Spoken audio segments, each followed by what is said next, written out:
We were just talking about an element of plan confirmation. We were talking about the absolute priority rule, and you see that one slide wasn't sufficient to really get the concept out, even in a fundamental way. So this slide starts to give us context, and if you look at the bottom, there's the mention of the absolute priority rule.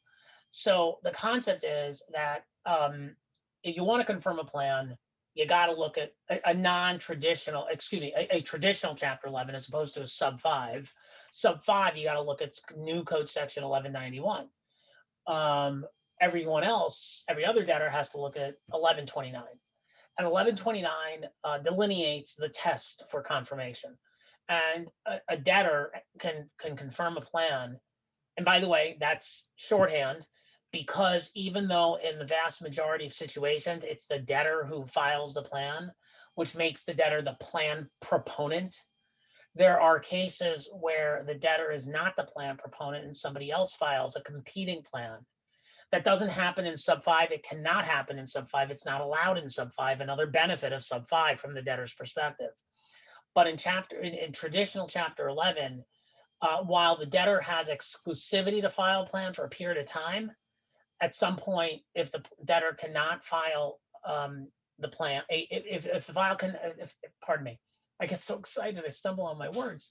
If the debtor cannot get a plan on file or confirm a plan within a certain statutory period of time, and I don't remember what it is. I never do. I got to look these things up, but it's like somewhere in the nature of maybe 5 months with all extensions or something like that. Anyway, it will lose exclusivity. It could also lose exclusivity earlier if a party moves successfully or moves for the end of exclusivity. Anyway, but most plans are debtor's plans. The plan proponent is usually the debtor. Sometimes it's not uncommon for the debtor and the committee to be joint proponents. Anyway, a plan can be confirmed consensually if, and the test is right here, if all the classes of creditors vote to accept, and if at least one other class. Oh, no. I'm sorry, I misspoke. Period. All the classes vote to accept. The next bullet was starting to tell us, okay, well, what does it mean for a class to accept? What does it take? And you may be saying, well, wait a minute, what's a class? How are classes made? Next slide, I think. But let's assume we have a class. Well, it's right here. Two-thirds. If it's 100 creditors, then at least 51 creditors in the class need to vote to accept. And if these 100 creditors are magically owed $100, then 66 of them, I guess, need to. Excuse me.